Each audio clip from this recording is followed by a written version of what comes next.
Hey guys, tonight we slip into a world where the clang of iron is the heartbeat of survival. Where smoke curls like restless spirits. And where the fire you tend is the only thing standing between chaos and civilization. You open your eyes, and the first thing you notice is heat, thick, suffocating, almost alive. A dull roar hums from somewhere near your feet, and sparks leap like golden insects in the gloom. Your head throbs. Your clothes smell like they've been marinated in smoke for a century. And when you glance down, you see your hands, blackened, blistered, raw. Congratulations, you're a blacksmith in the year 800 AD. And spoiler alert, you probably won't survive this. So, before you get comfortable, take a moment to like the video and subscribe, but only if you genuinely enjoy what I do here. And tell me in the comments, where are you watching from? And what time is it there? I love seeing our little time traveling community come alive. Now, dim the lights, maybe turn on a fan for that soft background hum, and let's ease into tonight's journey together. You blink and take in your surroundings, a dim, smoky space with soot-stained walls and a roof so low you could knock yourself out if you stood too tall. The forge, a crude, glowing pit, is the centerpiece of this hot little nightmare. It flickers like a live beast, eating through charcoal with the appetite of a dragon. There's an anvil nearby, black with age, perched on a stump that's soaked through with decades of sweat and sparks. To your left, tools hang like skeletal fingers, tongs, hammers, chisels, each scarred by countless battles with iron. And then there's you, sweating in itchy wool, your body aching in places you didn't even know existed. You shuffle forward and nearly trip on something, a pair of wooden bellows. Massive and awkward, like lungs carved out of a tree. They're the forger's lifeline. Without them, the fire dies. Without the fire, you die. Okay, maybe not immediately, but in a world where iron equals survival, tools, weapons, hinges, nails, being a blacksmith is basically being the village's beating heart. Or at least its sweaty, smoke-smeared left ventricle. Your first inhale tastes like a chimney sweep's breakfast, charcoal, ash, and just a hint of despair. You cough, which is adorable, because you're going to be inhaling this stuff every single day. Did you know medieval blacksmiths often developed lung problems? Some historians argue it was basically an early version of occupational hazard, while others debate whether the constant smoke exposure shortened their lives significantly or just made them really cranky. Either way, your lungs are doomed. You glance outside. Daylight slices through gaps in the wooden door. Beyond, you hear life, chickens squabbling, a distant hammer from another workshop, kids laughing. That's the village. That's your world now. No cars, no Wi-Fi, no DoorDash, just mud, thatched roofs, and people who will either praise you as a miracle worker or curse you as a lazy fraud if you can't get their plow fixed by next week. And don't expect any romanticized RPG glamour here. You're not strutting around in shiny armor with a cool nickname like Iron Hand. You're sweaty, you stink, your back aches like it's filing a lawsuit against you. But here's the twist, you're also weirdly important. Blacksmiths in 800 AD weren't kings. But they weren't peasants either. You're somewhere in the murky middle, with a reputation that could swing from hero to heretic in a single rumor. Historians still argue whether smiths were universally respected or quietly feared, like medieval wizards with really bad tans. Your fingers brush a hammer, its handle worn smooth by countless palms before yours. You lift it, heavy, about 2 pounds. Maybe more. You're going to become very familiar with this thing. And when you strike iron, remember, you don't just make things. You shape lives. Every hoe blade means food. Every horseshoe means trade. Every nail means shelter. You're practically the invisible architect of survival. No pressure. Then it hits you. The smell. Sweet and sharp. Like someone roasted a pine forest inside an oven. That's charcoal. The good stuff. Coal. Forget it. Most of Europe isn't mining that yet. At least not in your little mud and smoke corner of the world. Charcoal is king. And guess what? You probably had to make it yourself. That means stacking wood, burning it slowly under dirt for days, and praying it doesn't turn into useless ash. You thought logging into your Netflix account was hard. Try logging 40 trees to feed a hungry forge. And just when you're adjusting to this heat wave, you notice your reflection in a bucket of water, soot-streaked face, hair plastered to your forehead, eyes wild like a raccoon that's seen tax paperwork. Cute. And this is just your morning. Out of nowhere, a voice shouts from the doorway. You can't quite make out the words, something in Old Norse, Frankish, Old English. Congratulations. Not only are you a blacksmith, you're also in a linguistic escape room. You piece together the tone, though, urgency. Someone needs something, and they need it fast. A bent axe, a snapped hinge, a sword that looks like someone tried to chop down an entire forest with it. Whatever it is, you're the guy, or at least, you'd better pretend you are. Your hands tighten on the hammer. Sparks leap from the forge like tiny suns. The air hums with the sound of iron waiting to be tamed. And in that moment, sweat dripping, lungs burning, future uncertain, you realize this isn't just about making tools. It's about surviving a world where strength, skill, and fire decide who thrives and who starves. And, hey, no pressure, right? Your hammer hand still tingles from that first test grip. And already the forge glares back at you like some fiery god demanding tribute. This is your altar now. And the tools, these blackened shapes of iron and wood, are your sacred relics. You pick one up at random. Something long and menacing with pincers at the end. Tongs. Simple enough. Right? Wrong. Those tongs will decide whether you grip a glowing billet or fling a chunk of molten iron into your own shin. Welcome to the wonderful world of smithing safety, 800 AD edition, where OSHA hasn't been invented and the best protective gear you own is a prayer. The forge itself is as primitive as it is brilliant. A sunken hearth lined with clay and stone, fed by charcoal you'll probably spend half your life making. And those bellows, they're not for decoration, they're the lungs of this beast. Wheezing air into the fire to push the temperature past 1.000 degrees Celsius, hot enough to soften iron but not so hot you melt it into a sad puddle. You crouch, plant your foot on a wooden pedal, and pump. The bellows groan like an asthmatic ox. Sparks leap. The fire roars louder, hungrier, alive. It wants more. It will always want more. Now the hammer. The hammer. There's no single, blacksmith hammer. There are several, each with its own attitude. The cross-peen hammer, with its sideways wedge for spreading metal. The straight peen for those tight corners. The sledge for when you really need to show that iron who's boss. And let's not forget the fullering tools. Chisels, punches, each with a job so specific. You'd think you were running a surgical ward for metal. You stare at the rack of tools and feel like a medieval Batman. Minus the cape, the cool gadgets, and the billionaire part. You give one hammer a swing. The head whistles through the air, thuds onto the anvil with a satisfying clang that vibrates up your arm like a mild electric shock. That sound, you'll learn to love it and hate it. Love it because it means you're shaping the raw world into order. Hate it because by the end of the day, it'll echo in your skull like the world's worst hangover alarm. Historians still argue whether blacksmiths forged all their own tools or bought some from traveling smiths. Chances are, you inherited most of these from the grizzled guy who worked this shop before you, someone who probably died with biceps the size of tree trunks and lungs the color of chimney soot. Which means these tools have seen centuries of sweat, curses, and maybe the occasional blood stain. Speaking of blood, let's talk gloves. You don't have any, not proper ones. Anyway, if you're lucky, maybe a pair of stiff leather mitts that smell faintly of goat.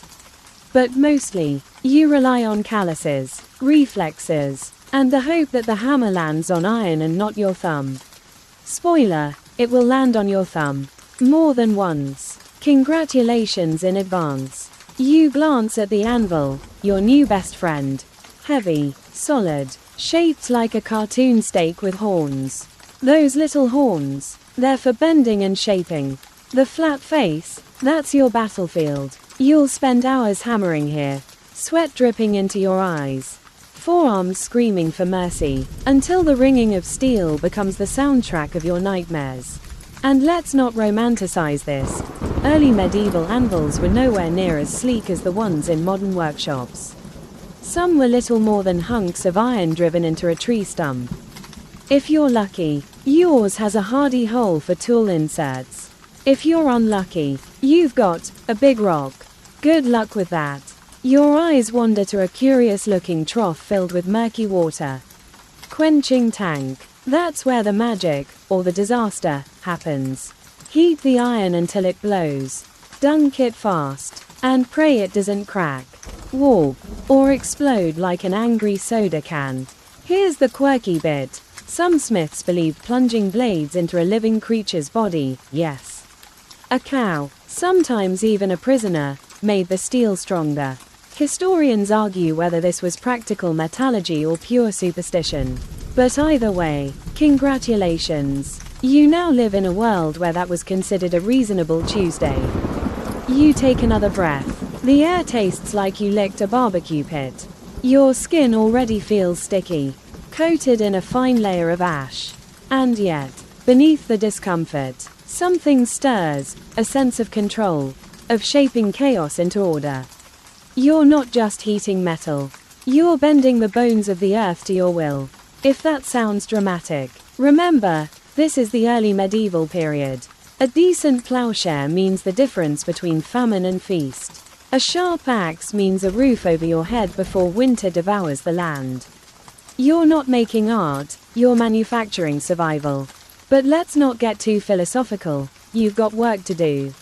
A villager lumbers up to the doorway, cradling something like it's a wounded child, a broken axe head. Cracked clean through. His beard smells like ale and disappointment. He mumbles something about needing it, for the harvest. Which is adorable, because repairing that means you need a fire hotter than dragon breath and enough skill to keep the weld clean. Fail, and you don't just ruin an axe, you ruin his trust.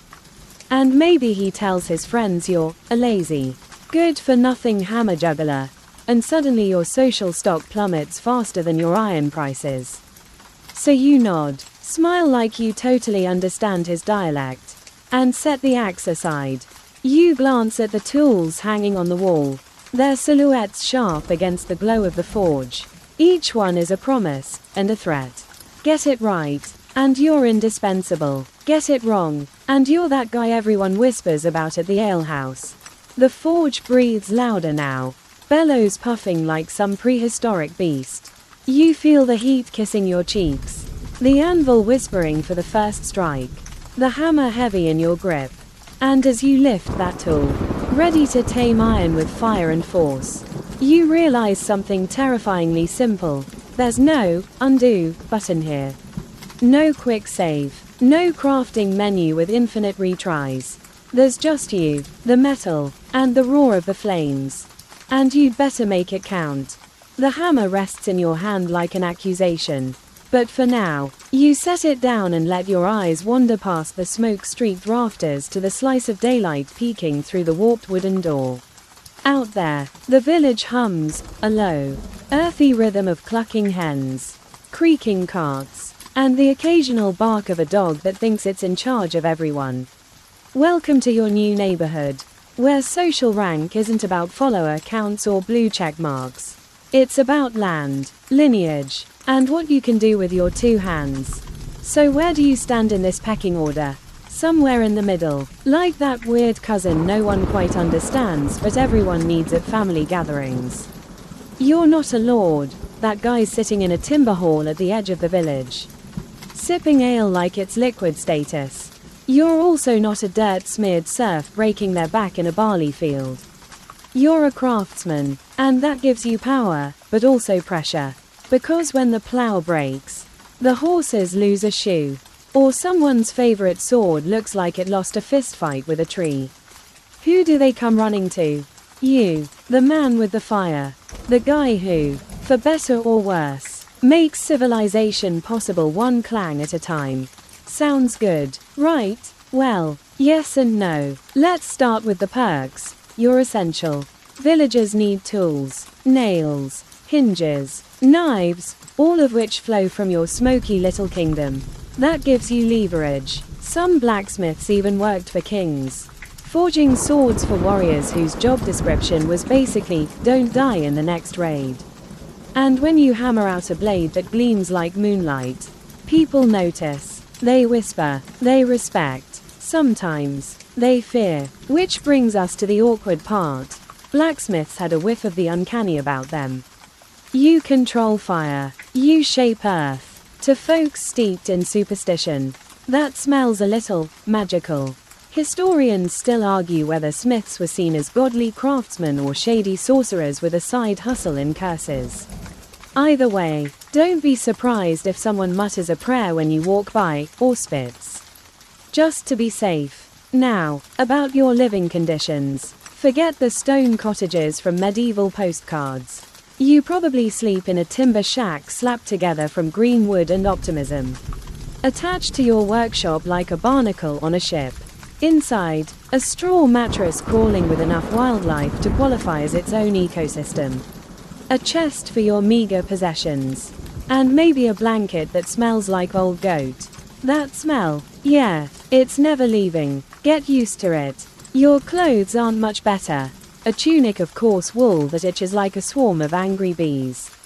Leggings that sag in all the wrong places. And boots so stiff they could double as murder weapons. And don't even dream about washing them daily. Water is for drinking, cooking, and not dying. Not for indulging your 21st century hygiene standards. So yes, you smell. Everyone smells. It's the great medieval equalizer. Meals. Hope you like bread. Dark, dense, and as cheerful as a tax collector. If you're lucky, maybe a slice of salty pork or a ladle of pottage, a thick stew of grains and vegetables that tastes better than it looks. Which, trust me, isn't saying much, but hey, you're burning calories like a human furnace at the forge. So when that pottage comes around, you'll inhale it like a starving wolf. You step outside for a moment, blinking against the daylight, and take in the village proper, a cluster of wattle and daub huts. Smoke rising from thatched roofs. Chickens darting like feathery thieves between doorways. In the distance, you spot the church, a squat building with a crooked cross. The bell there, it rules your life like an iron-fisted timekeeper.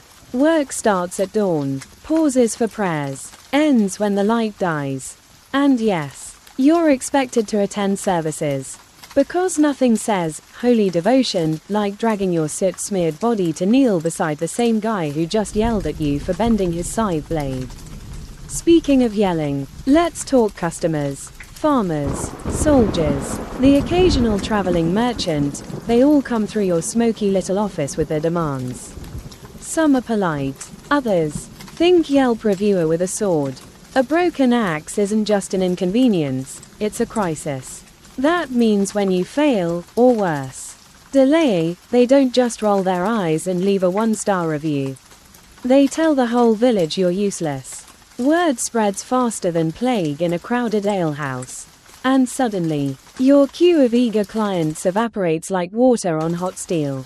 And then there's the Lord. Don't forget him. He owns the land you're standing on, the roof over your head, and quite possibly your soul.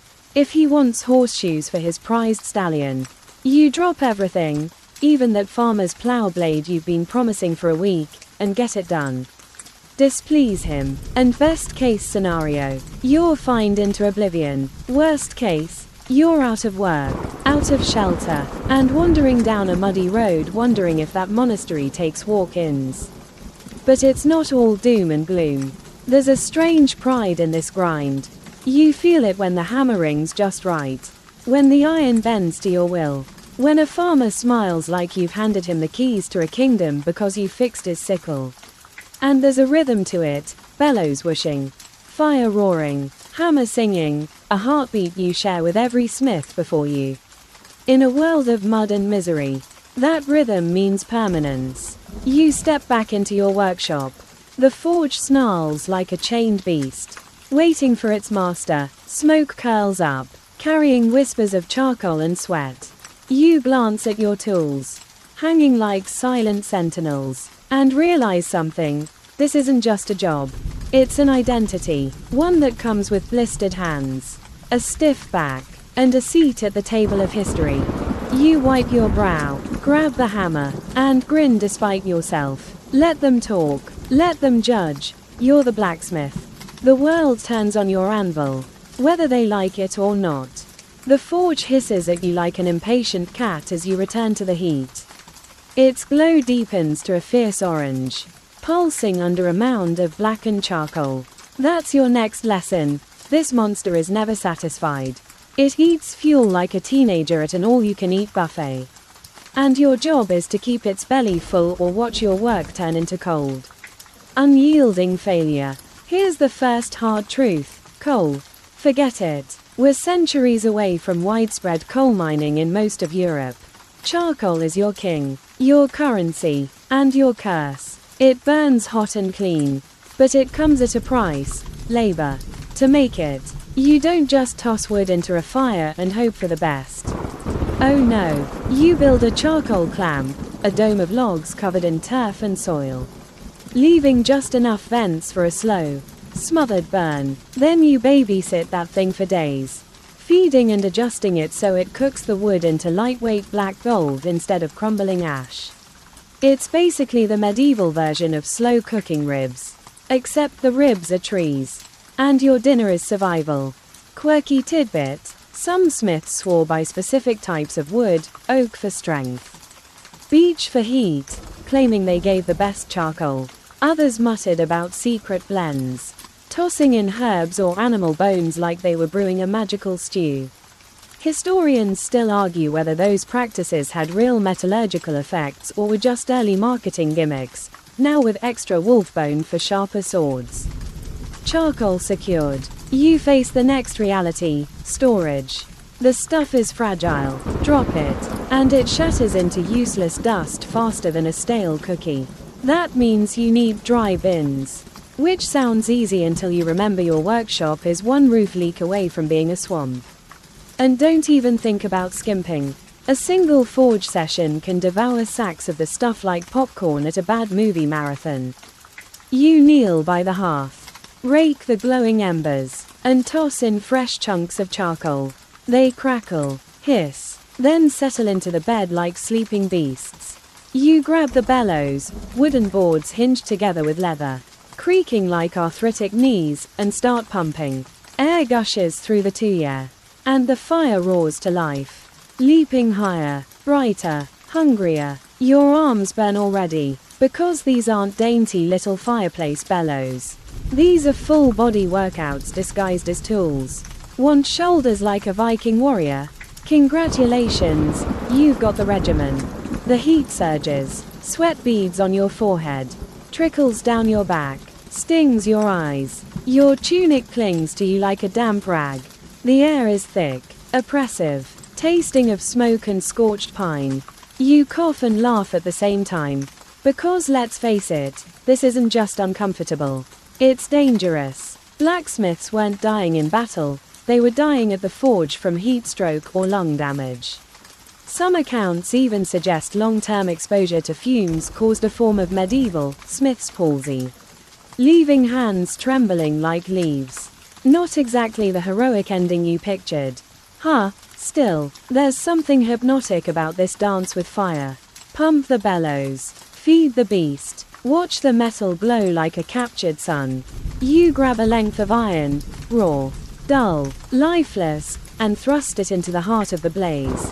Sparks leap like fireworks, stinging your forearms. The metal darkens, then blushes red, then orange, then a dazzling yellow-white that screams, "Now, hit me now."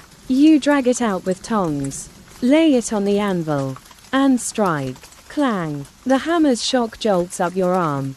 Clang. Again, the sound is sharp, metallic, echoing through the rafters like a bell summoning demons. You strike until the glow fades and the iron stiffens. Then plunge it back into the fire. This is your rhythm now. Heat. Hammer. Repeat. Hours of it. Days of it. Until your shoulders ache like they're packed with stones and your hands are a roadmap of calluses and burns.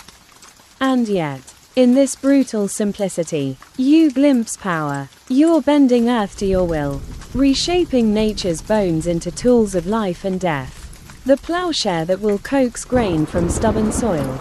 That's you. The horseshoe that carries a trader to the next town. Also you. The axe, the hinge, the arrowhead, all stamped with your sweat and skill. In a way, you're not just a craftsman, you're a quiet architect of survival. No forge, no future. You pause to gulp water from a clay mug. Its rim chipped and gritty. It tastes faintly of ash, because of course it does. Outside, voices rise, the sing-song cadence of women at the well. The bark of a dog. The clang of another hammer somewhere down the lane. You're not the only smith around. And that means competition. If your fire falters, if your iron cracks, if your customers walk away muttering, they'll take their business, and the gossip, next door. Medieval Yelp reviews traveled fast. And they came with consequences. You shake off the thought and return to your forge. The charcoal glows, embers pulsing like tiny hearts. The bellows wheeze, obedient but demanding. You've fed the beast for now. But you know the truth, this hunger never ends. It'll keep devouring fuel, time, and muscle until the day you drop. And maybe that's the strangest comfort of all, because as long as the fire burns, so do you. Tomorrow, you'll rise before dawn, your hands stiff, your back sore, your lungs rasping like rusty hinges. You'll rake out yesterday's ashes, stack fresh charcoal, and whisper the same unspoken promise, keep the forge alive. And the forge will keep you alive. And you'd better believe it. You lean over the forge, eyes stinging from smoke, and realize something. This isn't just about heating metal and hitting it really hard. There's a whole science to it, well, science by the standards of 800 AD, which is basically magic sprinkled with guesswork and superstition. Today's lesson, iron and steel, and the razor-thin line between getting it right and turning your hard work into an embarrassing lump of scrap.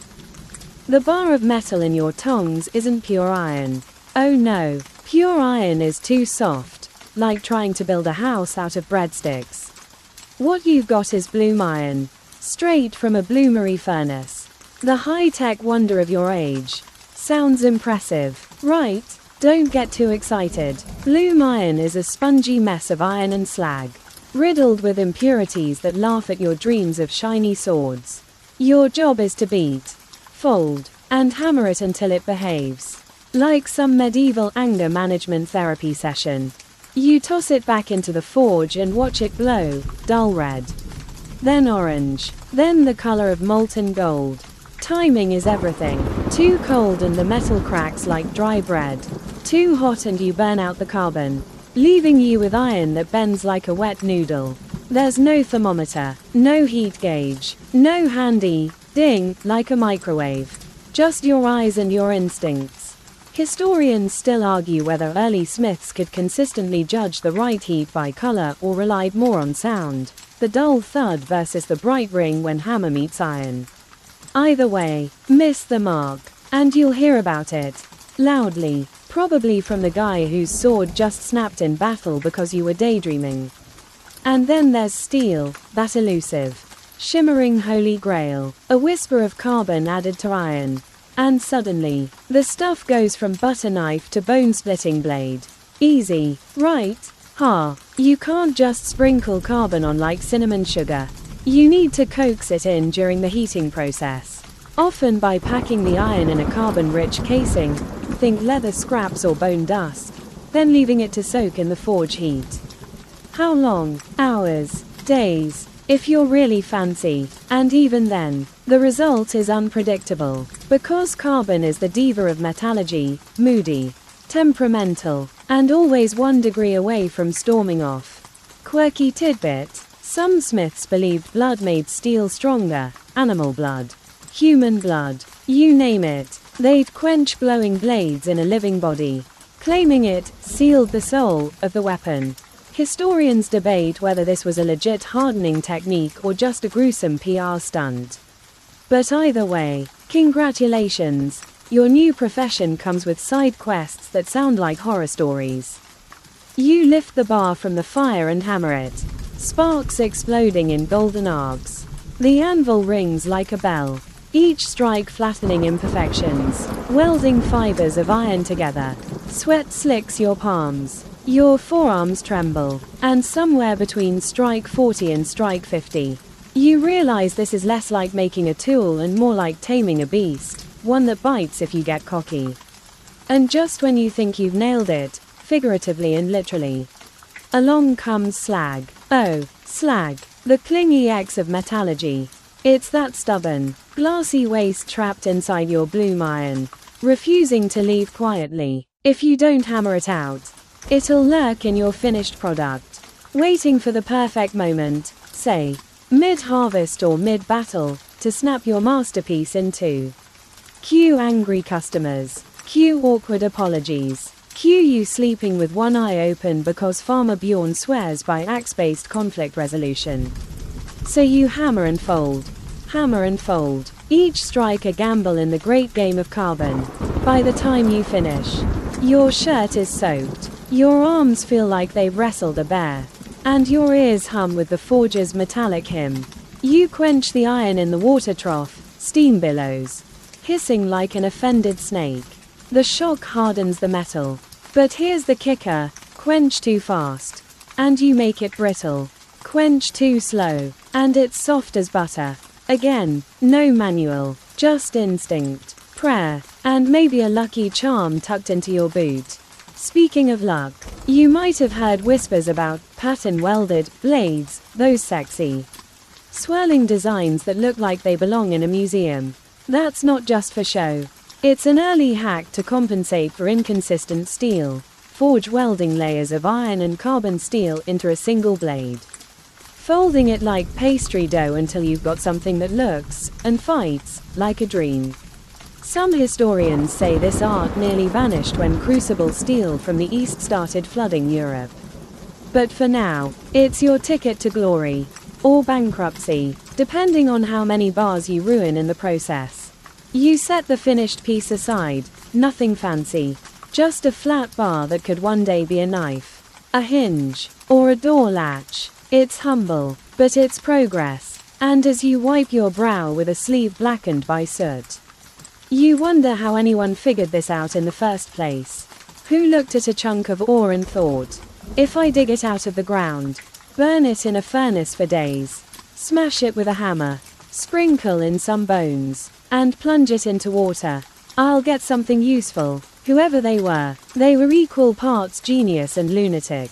The forge crackles, the bellows sigh, and for a heartbeat, you feel something like awe. This isn't just brute force, it's alchemy, art, and agony rolled into one. You glance at your hands, raw and blistered, and chuckle. Welcome to the club, Iron Whisperer. Your membership perks include lifelong back pain and a front row seat to history. Tomorrow you'll make something real. A plow blade, maybe, or a sword, if the gods of carbon smile on you. But for now, you rest, because the fire never sleeps.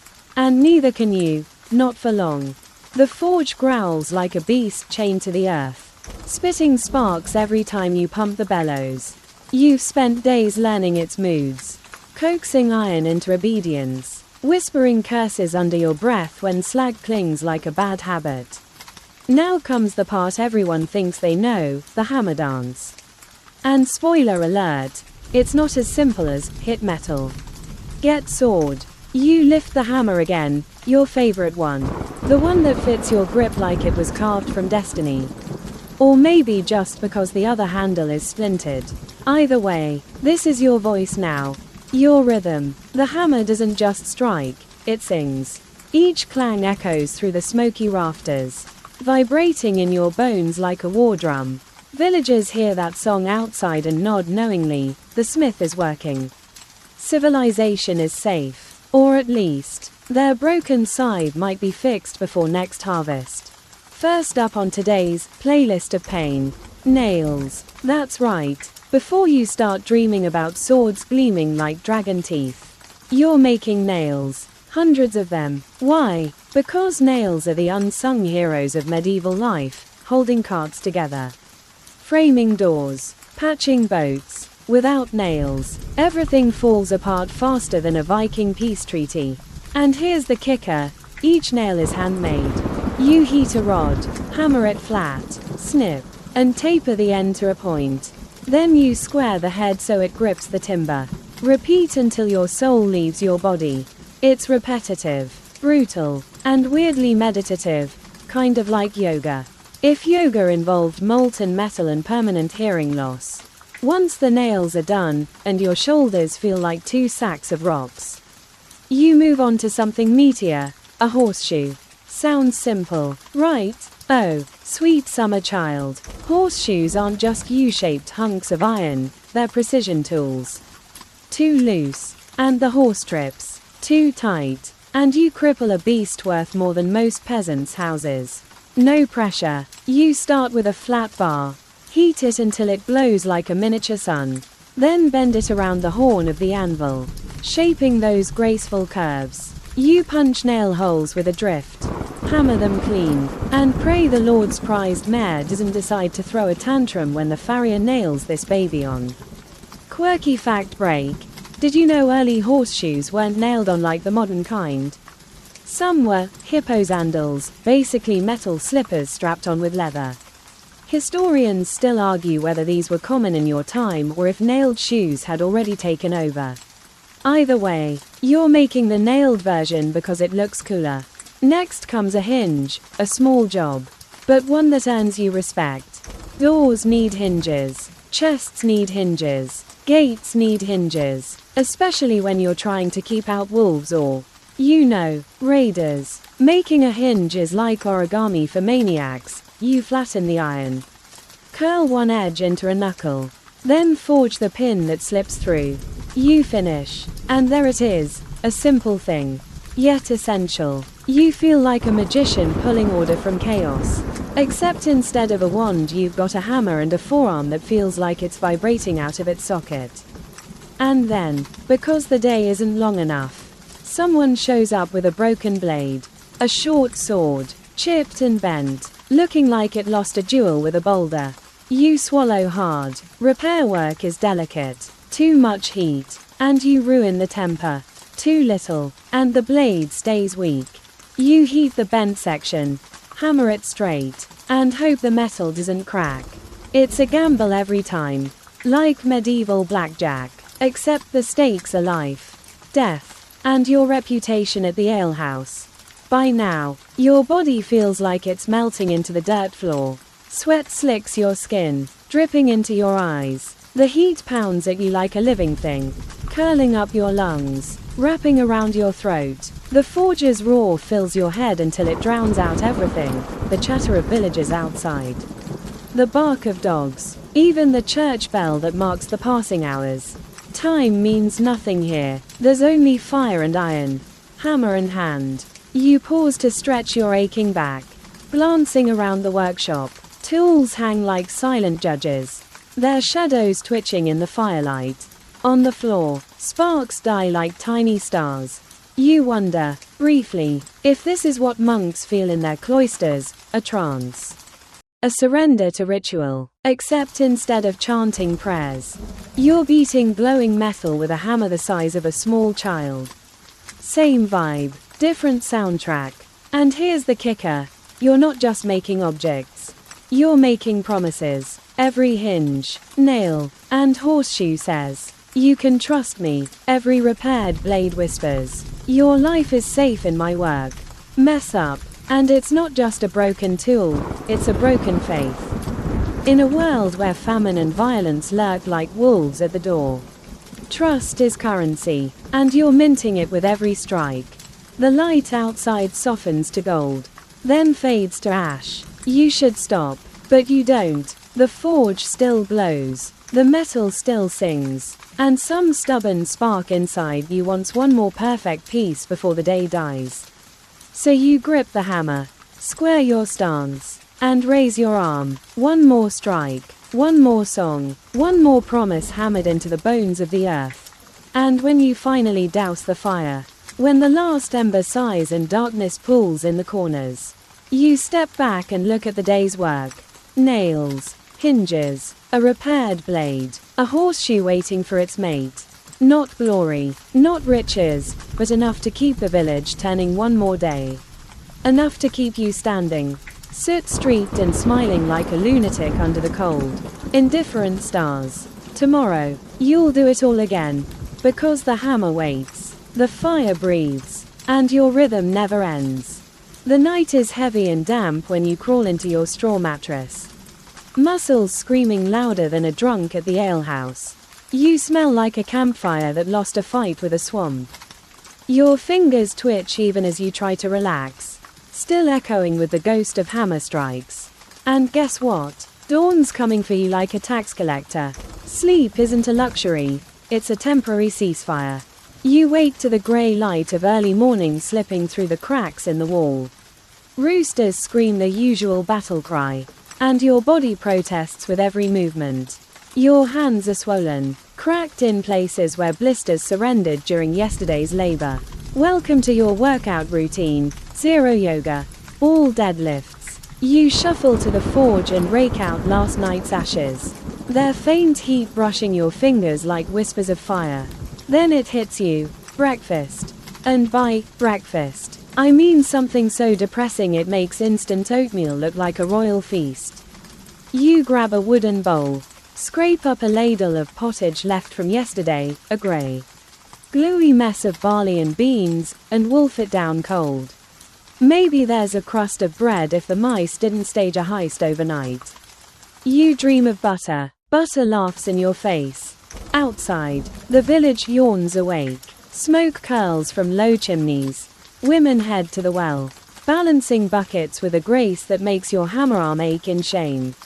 Men shuffle to the fields with hoes slung across their shoulders, muttering about weather, taxes, and aching backs. Children shriek, chasing a half-naked chicken that clearly regrets every life choice it's ever made. Your own day starts with water, lugging it, not sipping it. You need it for quenching, for mixing clay patches on the forge, for drinking so you don't drop dead mid-hammer swing. The well isn't far, but it's far enough to make you curse whoever invented thirst. You hoist the sloshing bucket back like some medieval CrossFit champion and grin at the absurdity. No one's giving you points for this. Then it's time to pump life into the forge.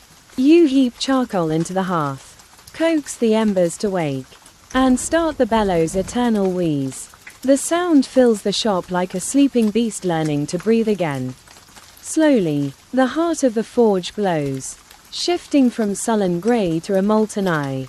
And you feel it, heat radiating, licking your skin, wrapping you in a blanket woven from hellfire and regret.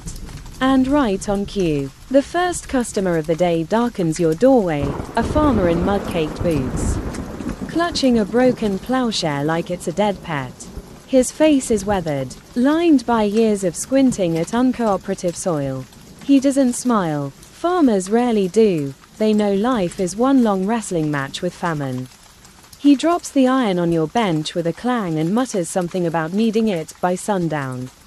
You nod, because what else can you do? Without that plow, his barley crop dies. And if his crop dies, guess who's eating boiled weeds all winter? Spoiler, everyone. You throw the plowshare into the fire, watching sparks leap like tiny dances. This isn't just a repair, it's a lifeline. You hammer the iron flat, sweat trickling into your eyes, muscles knotting with effort. Each strike is a promise, each hiss of the quench a prayer. In this world, you're not crafting luxuries, you're fighting famine with every swing. And just when you think you've earned a break, the second act arrives. A boy with a dagger so rusted it looks like it's auditioning for the role of medieval tetanus. He says his father needs it for protection. Against what? Wolves? Raiders? That vague sense of dread that hums through the early Middle Ages. Doesn't matter, you take the blade. Because saying no isn't an option unless you like making enemies. By midday, your workshop feels like the inside of a volcano. Your tunic clings to you like a damp rag. And your arms burn as if you've been wrestling a bear made of iron. You pause to gulp tepid water from a clay cup. Its rim chipped from years of hard living. It tastes faintly of ash. Which is basically your signature flavor now. Bon appetit. Quirky fact break. Some smiths kept charms near the forge, runes scratched into the bellows.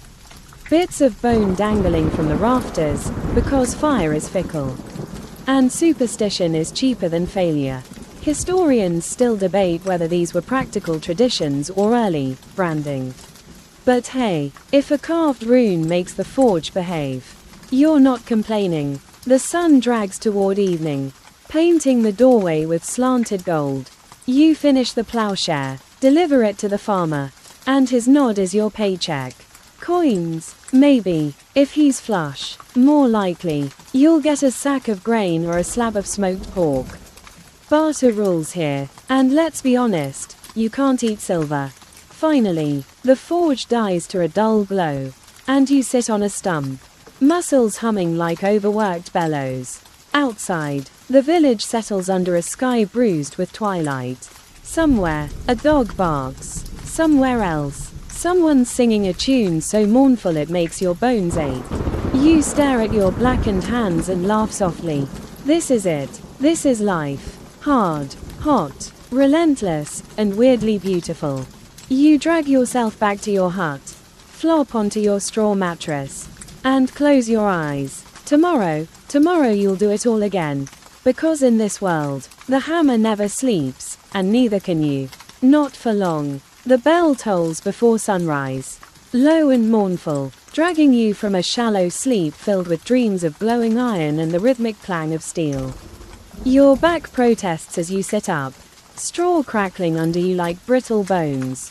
Everything hurts, shoulders, arms, even your jaw from clenching through yesterday's grind. Welcome to another day in the life of an 800 AD blacksmith, where pain isn't a side effect. It's the price of entry. You shuffle outside into air that bites like cold iron. The village is stirring. Smoke snakes lazily from thatched roofs. Roosters scream insults into the fog. And a milk cow lows somewhere in the distance. This morning, your forge isn't the first sound. The church bell is. Calling souls to prayer before they call to plows. Because here's the thing, time isn't measured by clocks, it's ruled by bells. Seasons. And whether your belly is full or empty, you trudge to the forge.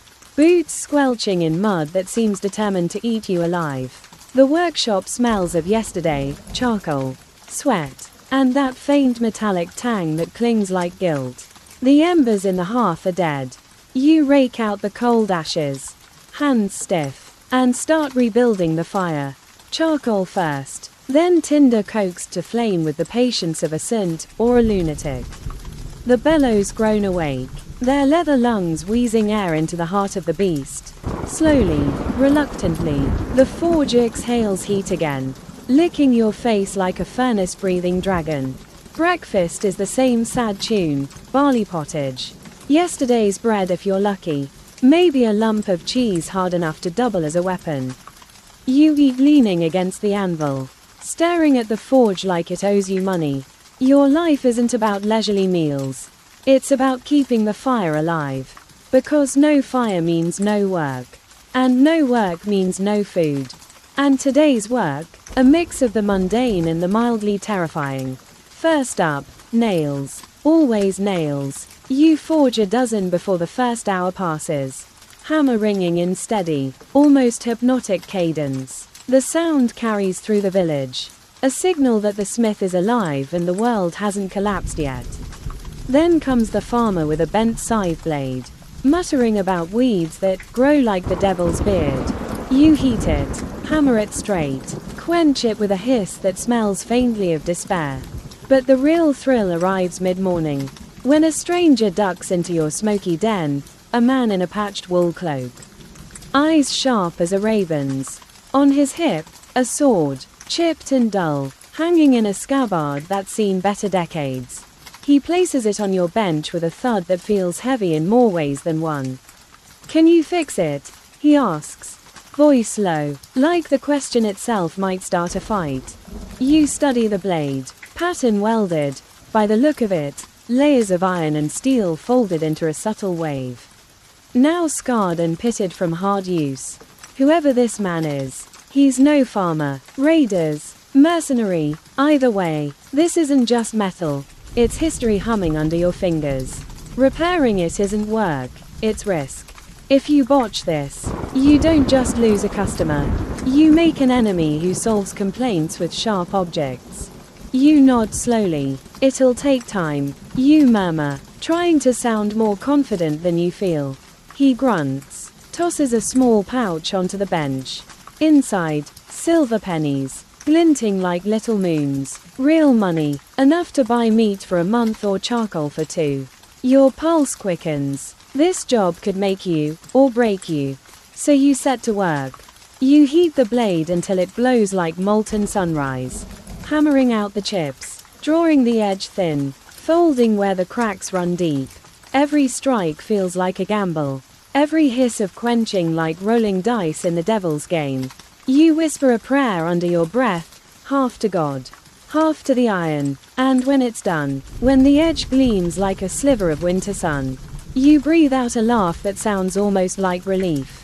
Quirky tidbit for your troubles. Some smiths believed blades had souls, spirits forged from fire and blood. They'd murmur charms while working, spit into the quench for luck, even name their finest swords. Historians still argue whether this was ritual, marketing, or just a way to make the endless labor feel less crushing. But as you cradle that finished blade, its polished edge winking in the firelight, you understand the impulse. This isn't just steel, it's a story. The stranger returns at dusk, eyes glinting in the ember glow. He tests the blade, slicing through a scrap of leather like it's warm butter. His smile is small, sharp, and dangerous. "Good work," he says, tossing another coin your way before vanishing into the mist. You watch him go, the weight of his silver heavy in your palm, and heavier still in your mind. Because men like that don't wander for nothing. Trouble is brewing somewhere beyond these fields.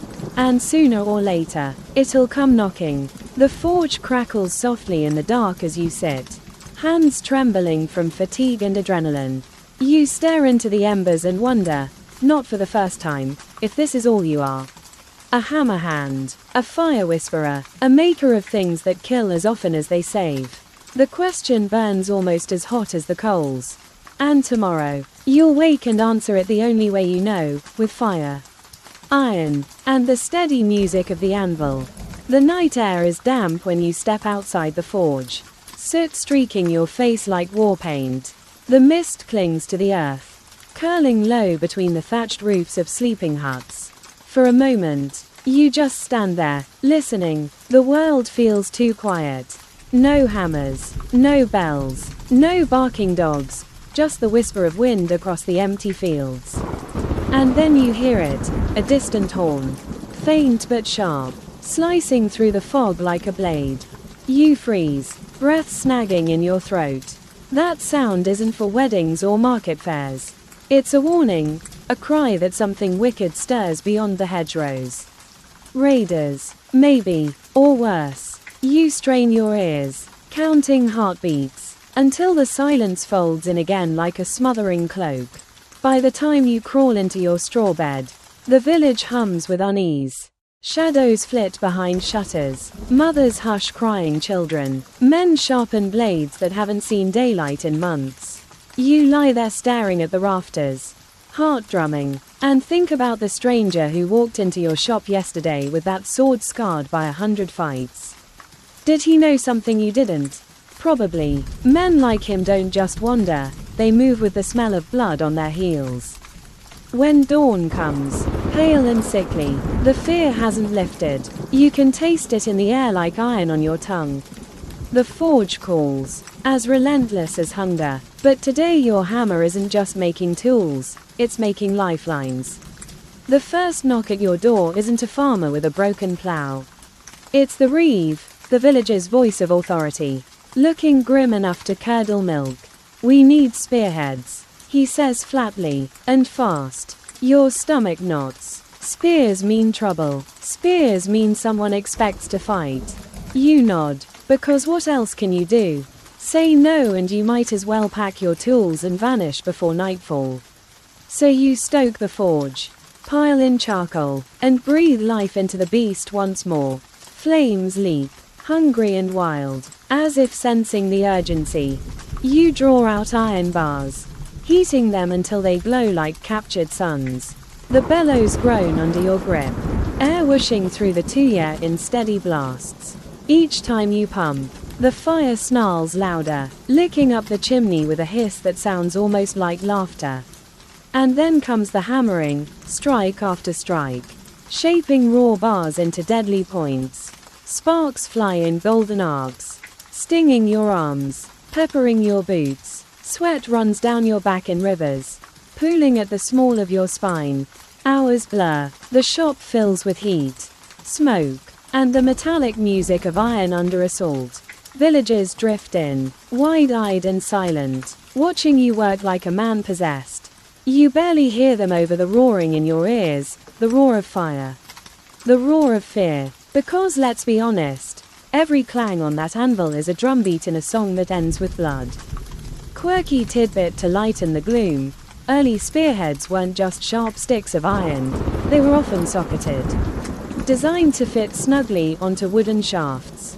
Sounds simple, but getting that socket perfect, pure misery. Too tight, and it cracks. Too loose, and your warrior ends up waving a floppy metal flag in the middle of battle. Some smiths even etched runes on spearheads for luck or intimidation. Historians still argue whether these marks were spiritual insurance or just medieval graffiti saying, "Bjorn was here." By midday, your arms ache so badly you'd sell your soul for a massage. Your ears ring like church bells after a feast day. You dunk each finished head in the quench, steam erupting with a hiss that smells of metal and mortality. And still the reeve hovers, pacing like a caged wolf, muttering about the horn in the night, about footprints found near the river, about strangers seen in the woods. And then, because fate loves a joke, a messenger bursts in. Face white as chalk, he gasps one word: raiders. The reeve spins, grabs a spearhead still dripping from the trough, and bolts without another word. You stand frozen, hammer slack in your grip, the forge blazing behind you like the mouth of hell. Outside, a second horn sounds, closer now, and shouts ripple through the village like wind through dry leaves. You should run, every instinct screams it. Drop the hammer, grab what you can, and vanish into the woods. But you don't. You turn back to the anvil. Because this is who you are, a smith. A maker of sharp things. A man whose only weapon is fire, and the stubborn belief that iron, once shaped, can hold chaos at bay. So you keep hammering, sparks flying like a storm of stars, even as the world outside tilts toward madness. And deep down, you know this: tonight, those spearheads won't be lying on a bench. They'll be slick with blood under a sky bruised by smoke. The sound comes first, the distant thunder of hooves. Not the gentle clop of farm horses, but the pounding gallop of beasts bred for war. It rolls through the earth like a heartbeat gone mad, rattling your anvil, your bones, your teeth. Then comes the shouting, raw, guttural voices carried on the wind, sharp as iron. You grip the edge of the workbench, knuckles whitening. So it's true, the horn wasn't a false alarm. The stranger's sword wasn't just an odd job. Trouble has arrived in all its snarling, blood-smeared glory. Outside, chaos blooms. The bell tolls again, fast now, frantic, summoning men to arms, women and children to the church. Smoke already streaks the horizon, curling like black fingers clawing at the pale sky. The forge heat feels almost cold compared to the fire starting in your chest, fear mixed with something darker. Resolve, maybe, or madness. Hard to tell the difference in times like this. The reeve bursts through your doorway, breath ragged, sweat slicking his brow. They're close. He gasps, snatching up the finished spearheads you laid out like offerings. His hands shake as he shoves them into a sack. We need more. Anything. Knives. Hooks. Hell. Nails if that's all you've got. You nod. Throat too tight for words. The reeve vanishes, and you throw yourself back at the forge with a desperation that feels almost holy. Iron into fire. Hammer to anvil. Sparks exploding like tiny suns. You don't think, you move. You shape crude blades from scraps. Punch holes in scythe handles to turn them into makeshift halberds. Every clang is a prayer. Every hiss of the quench a plea. Let it hold. Let it cut. Let it save someone's life. Quirky tidbit to keep you sane. Did you know some warriors dipped their weapons in dung before battle, thinking it cursed their enemies? Historians still argue whether this was superstition or an early, and utterly disgusting, attempt at biological warfare. You try not to dwell on it, mostly because your stomach is already performing interpretive dance from nerves. Then it hits, the first scream. High, sharp, and ripped straight from a throat that knows death just walked in wearing a wolfskin cloak. You flinch, hammer slipping from your grip. For a heartbeat, the forge's roar is drowned by the sound of splintering wood, bellowing men, the whinny of horses gone wild. You run to the doorway, heart pounding like the bellows under your hands. And there it is, the nightmare you hoped would stay in stories. Riders pour into the village, cloaked in furs, axes glinting in the weak sun. They move like a tide of fury, smashing doors, setting roofs ablaze. Flames leap from thatch to timber, a hungry beast loosed upon the world. Smoke thickens, stinging your eyes, clawing your throat. Villagers scatter like startled deer. Some fight, pitchforks stabbing, knives flashing, but most flee toward the church, dragging children, clutching bundles of whatever they could grab. And above it all, the raiders laugh, hard, cruel, like men who've danced this dance 100 times. One of them spots you, standing dumb in your doorway with soot on your face and a hammer dangling from your fist. His grin splits wide, teeth like old ivory, and he spurs his horse straight at you. Time slows. You see every detail, the wolf pelt slung over his shoulders, the notches on his axe handle, the hunger in his eyes. Your body moves before your brain catches up. You grab the nearest thing, a half-finished spearhead still glowing faintly red, and hurl it. It arcs through the smoke and catches him square in the chest. He jerks, curses, tumbles from the saddle with a thud that rattles your bones. His horse bolts, screaming. You don't wait to see if he gets up. You snatch your hammer, the only weapon you truly trust, and plunge into the maelstrom.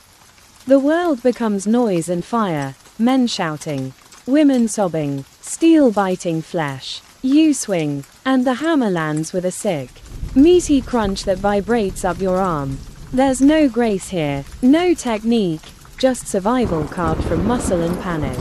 And somewhere in that chaos, you see the stranger from before, the one with the repaired sword. He moves like a shadow, blade singing as it cleaves through fur and flesh. For a heartbeat, your eyes meet. There's no smile, no nod, just a flicker of acknowledgement before he vanishes back into the storm. By the time the horn falls silent, the village is a scar. Smoke coils from blackened ruins. Bodies sprawled like broken dolls in the mud. You stand swaying in the wreckage, hammer slick in your grip, lungs burning, ears ringing. Around you, survivors stagger out, faces hollow, eyes wide, clutching what little they've saved from the fire. And through the haze of blood and smoke, one truth burns brighter than the flames: life here is a coin tossed every dawn. Today, you survived. Tomorrow, the gods only know. You drag yourself back to the forge, what's left of it, and sink onto the anvil. The fire still glows, stubborn, defiant. You laugh, hoarse and bitter. Of course it does. The forge doesn't care who lives or dies.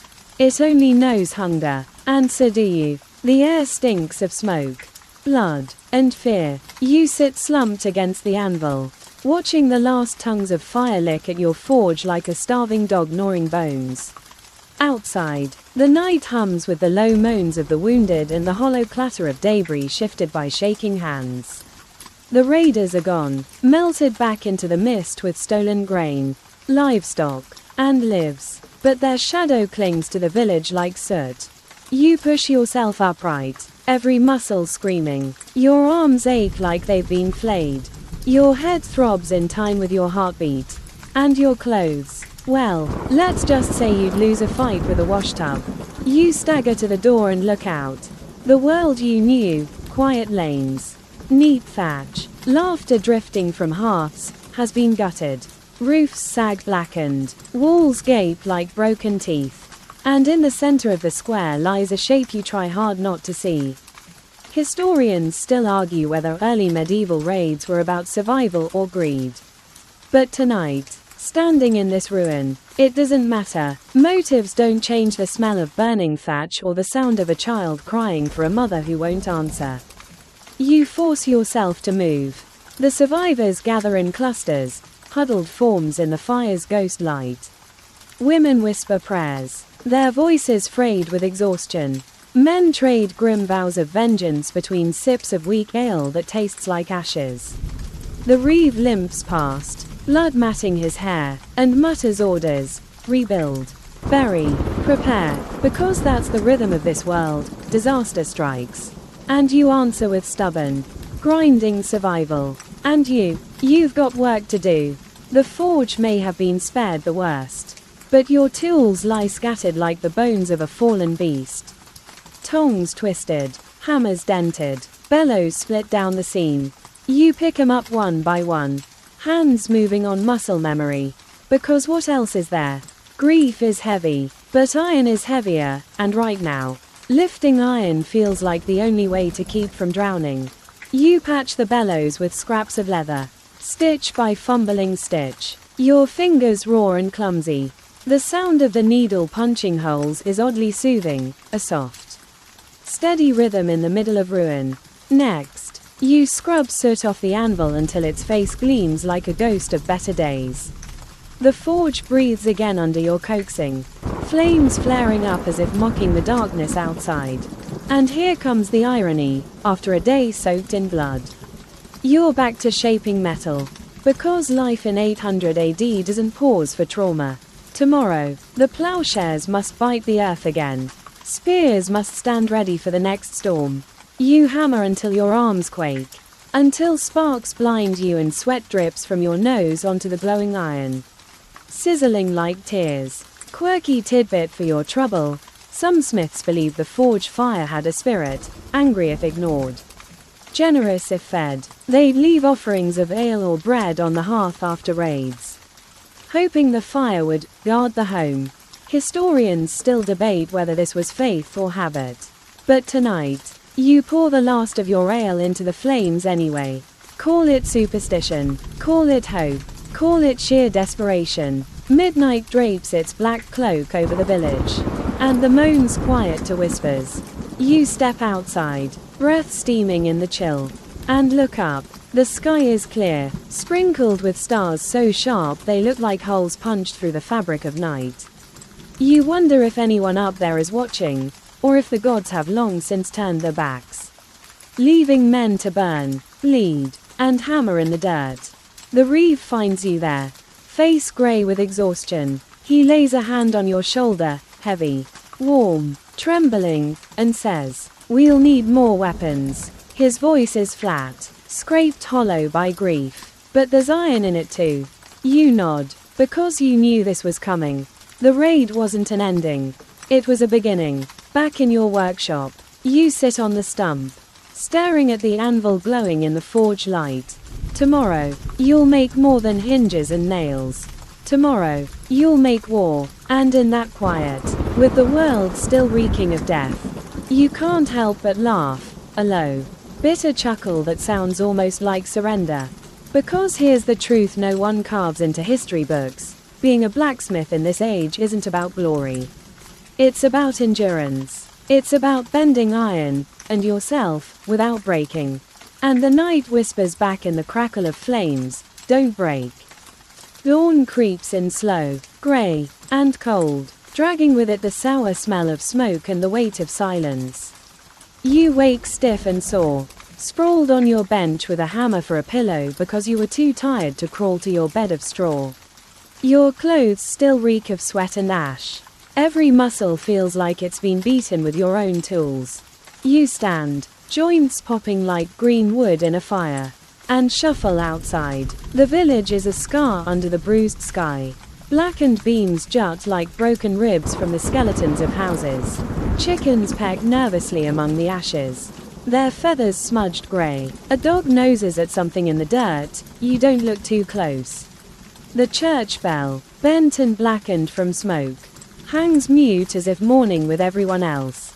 People move like ghosts through the wreckage, gathering what they can. A woman picks shards of pottery from the mud with hands shaking so badly you want to look away. A boy hugs a charred stick like it's a treasure. You feel a strange hollowness, like someone scooped the marrow out of you and left only smoke behind. But the forge calls. It always does. If yesterday was fire and fury, today is the reckoning. There are tools to mend, weapons to make, and, though no one says it out loud, graves to dig. You stoke the embers, coaxing life back into the forge until it roars again.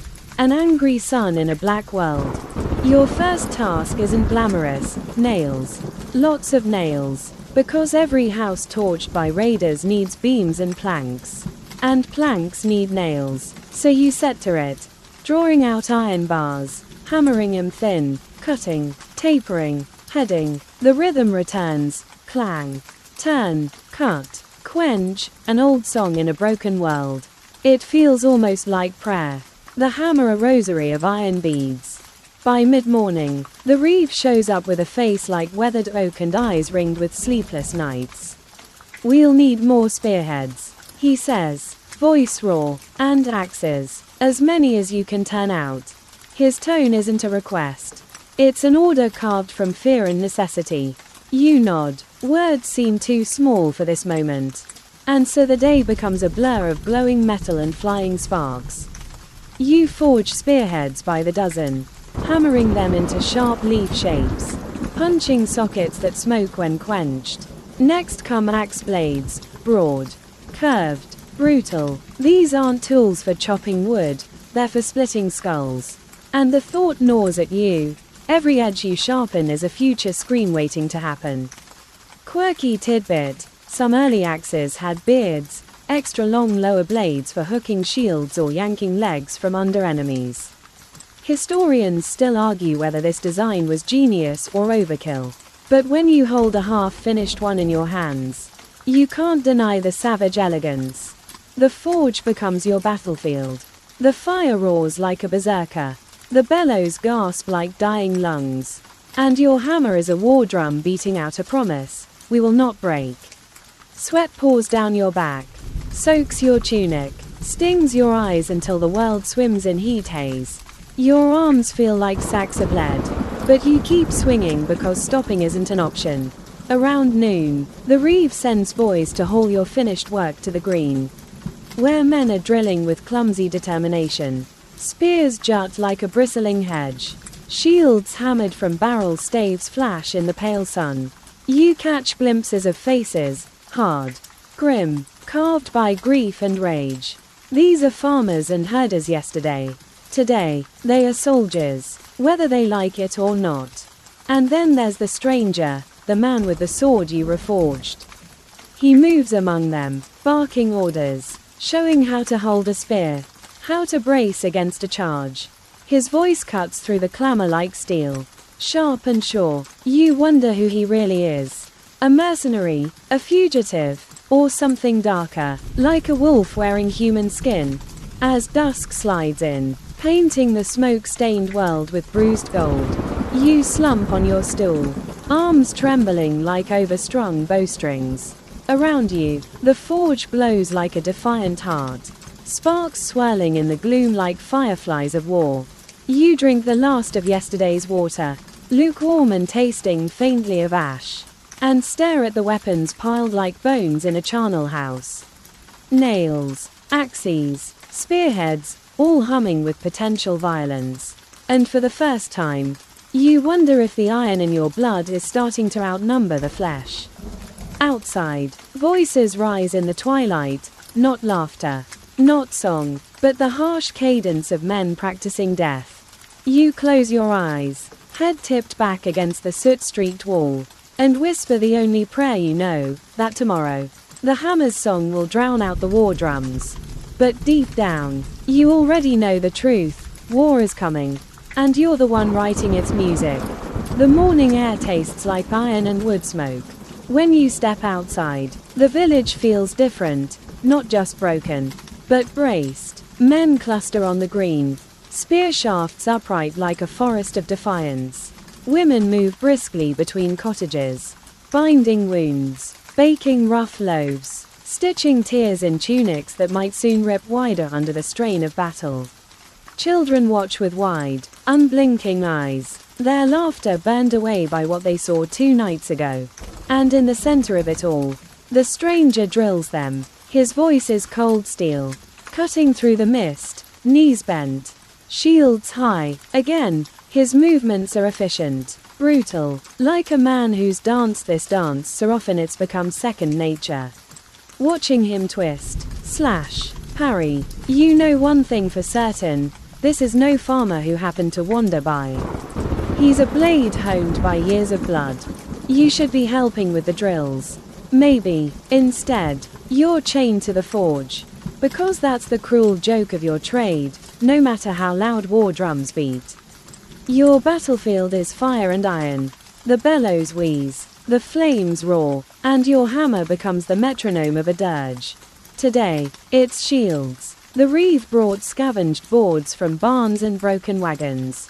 And you're riveting iron rims to keep them from splintering like kindling. Your fingers are stiff, knuckles cracked and blackened, nails rimmed with soot that no amount of scrubbing will lift. Every rivet you drive feels like pinning fate into place. Next come more axe heads, broad, bearded, brutal. You punch their eyes wide for shafts, quenching them with a hiss like snakes whispering secrets. The rhythm takes over again. Heat, hammer, quench, repeat, until your thoughts blur into sparks. For a moment, you almost forget the screams, the fire, the rider's grin. Almost. Around noon, the stranger strides in, his shadow stretching long in the forge light. He lays a sword on your bench. Not his this time, but a pattern-welded beauty he's scavenged from the dead. Its edge is chipped, its spine notched, its story written in scars. Can you fix it? He asks. Though it sounds more like a challenge than a question. You pick it up, feel its weight, trace the faint ripples in the metal where iron and steel married under some other smith's hammer centuries ago. This blade has sung in battles you can only imagine. You nod. He grunts approval and leaves without another word. That's his way, few words, many ghosts. You set to work, heating the steel until it glows like a captured sun. Your hammer rings out, shaping history in your hands. As you work, you can't help but think about the smith who forged this blade the first time. Did he pray over it? Curse it? Did he know what it would drink? What screams it would echo? Historians still argue whether smiths of old saw themselves as craftsmen or priests. Binding spirits into steel, looking at the molten gleam of this blade. You start to wonder if maybe they were both. By late afternoon, the sword gleams like moonlight on water. You edge it until it can shave a hair, polish it until the fire dances in its curves. When the stranger returns, he tests it on a scrap of wood, one stroke. And the log splits like a rotten apple.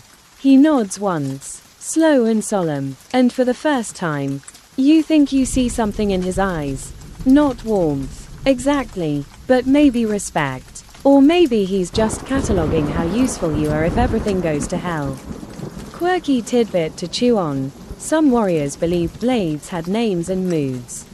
Like sullen horses, they'd whisper to them before battle, promise blood to keep them sharp. Historians still debate whether that was faith, fear, or just boredom before the killing started. As dusk pools in the corners of the workshop, you step outside. The green is alive with motion, men drilling, shields locking, spears bristling like a hedgehog with a grudge. Women sling stones into slings with deadly precision, skirts swishing as they whirl. Even the children fetch water, stack wood, tend fires. The whole village hums like a war machine cobbled from bone and desperation. And there you stand, arms like lead, ears ringing from the day's pounding, watching your work march out in the hands of men who may not live to see another dawn. The stranger climbs onto an overturned trough, voice booming like thunder. They will come again. Maybe tomorrow, maybe next week.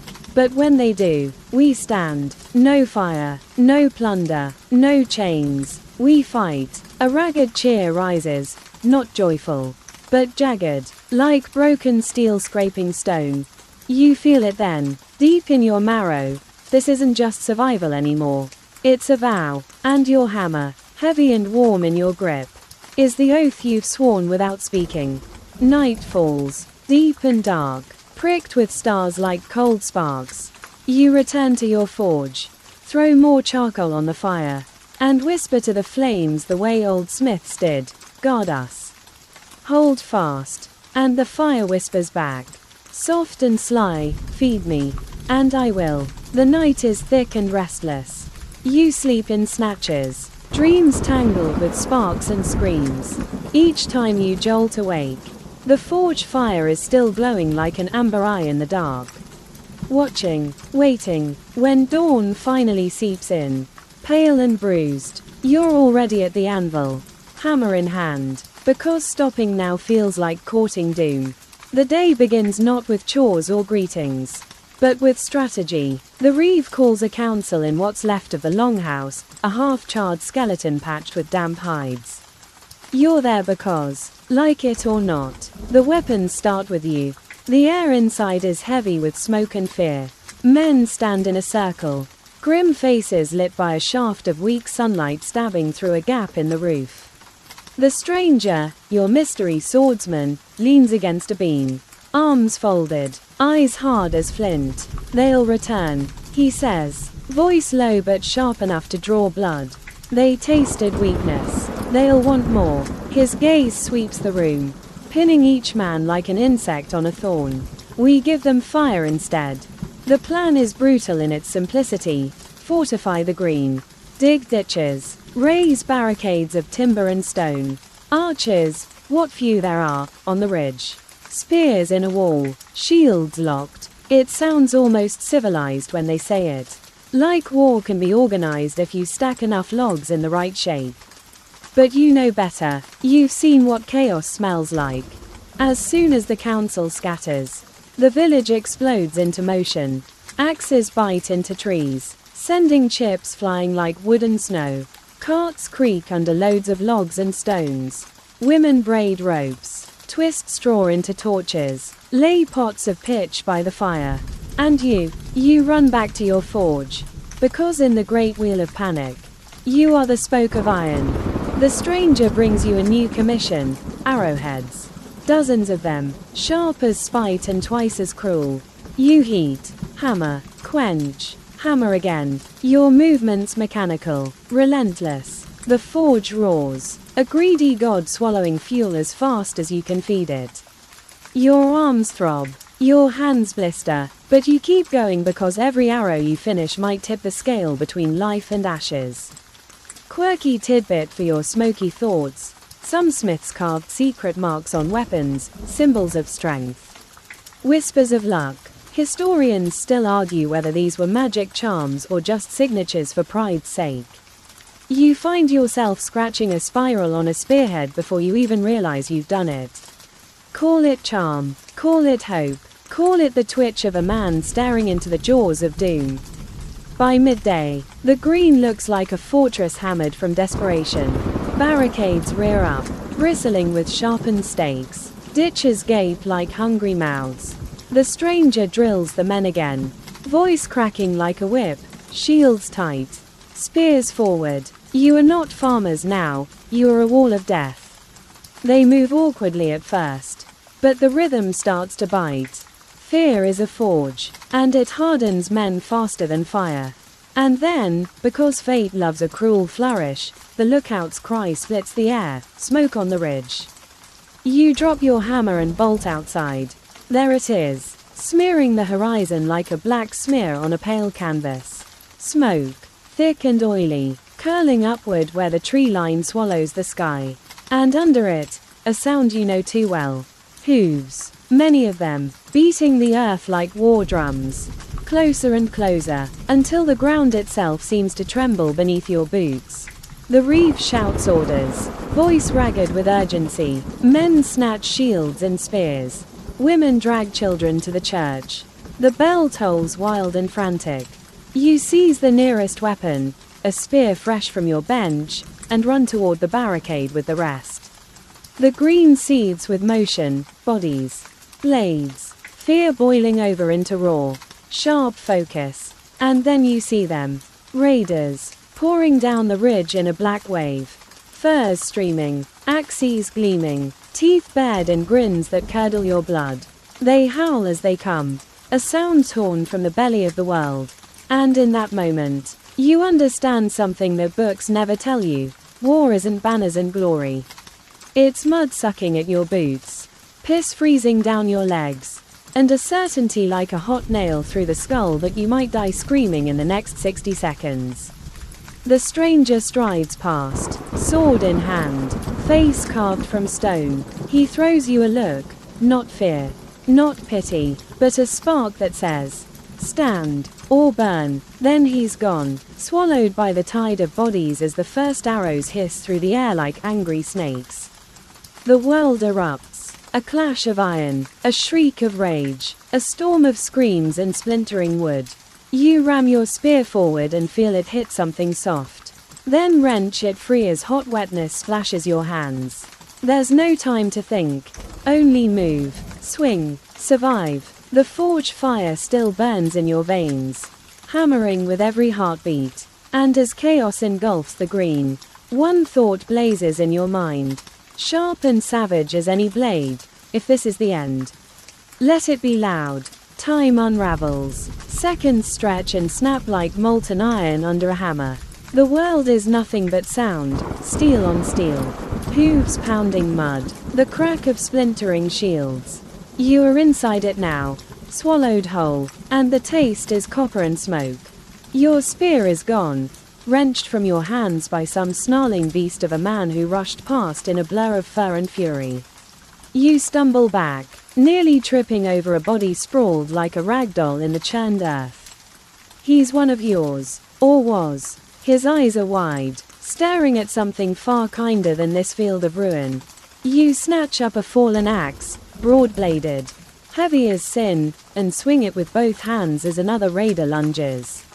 The edge bites deep into his shoulder, sprays warmth across your face. He howls, staggers, collapses in a heap of bone and blood. Your arms tremble with the shock. But there's no time to think.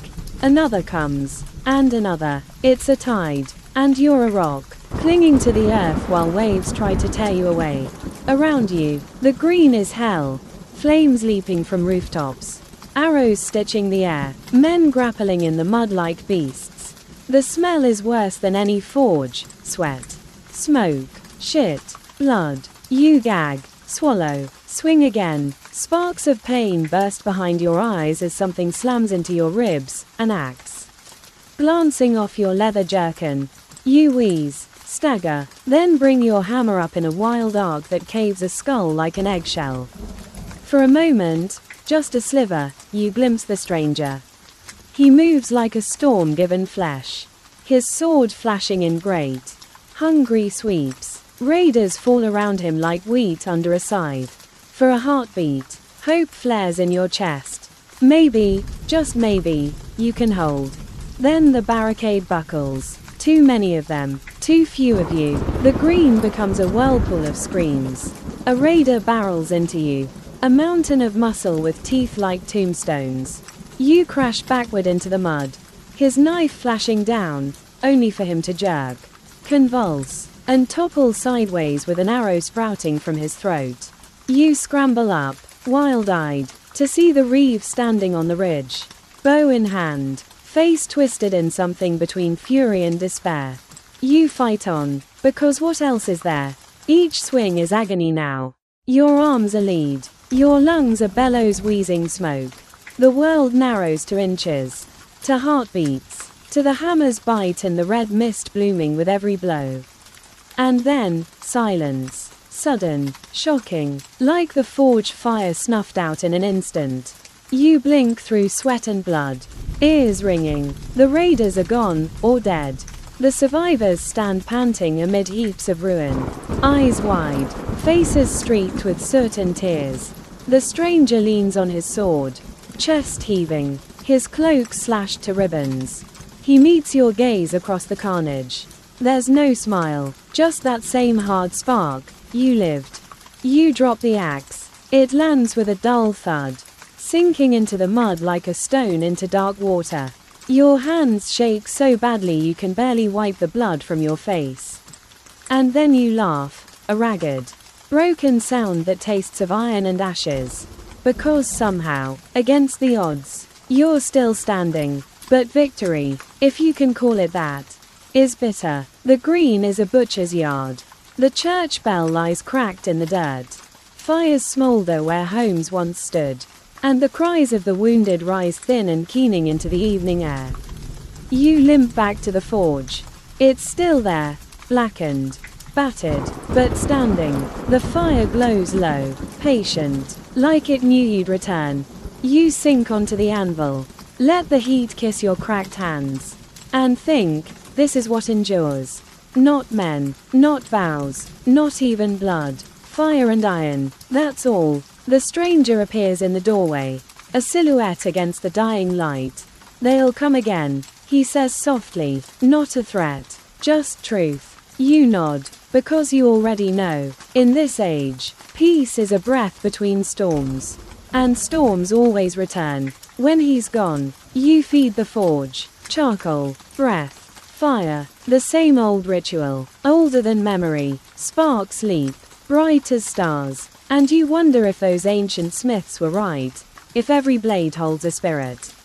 If so, yours must be crowded with ghosts by now. You sit until the fire is the only light left, painting your soot-streaked face in golden shadow. And in that glow, you feel it settle deep in your bones. You are the hammer. The fire, the last thin wall between chaos and ash. Tomorrow, you'll rise, you'll mend, you'll forge. Because that's what blacksmiths do. And maybe, just maybe, that's enough.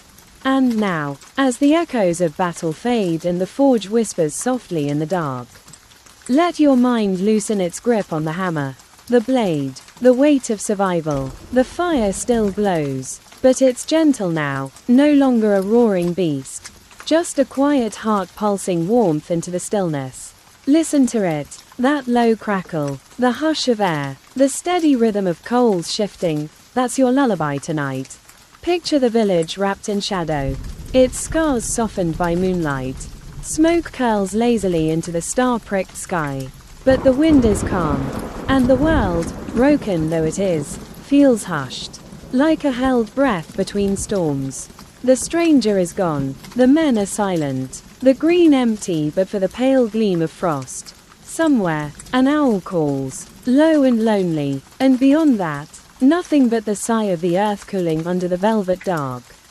You sit by the forge, head bowed, eyes half closed, letting the warmth seep deep, melting the ache from your bones. The hammer rests, the anvil gleams dully, and the world outside drifts further and further away. Here, in the circle of firelight, you are safe. The fight is over, at least for tonight, and tomorrow can wait on the other side of sleep. So breathe slow, feel the weight slip from your shoulders, sliding down into the quiet. Hear the fire whisper, "Rest now. I'll keep watch." And as the last sparks wink out, imagine yourself folding into darkness. Soft as wool, endless as time. Good night, Smith. You've done enough.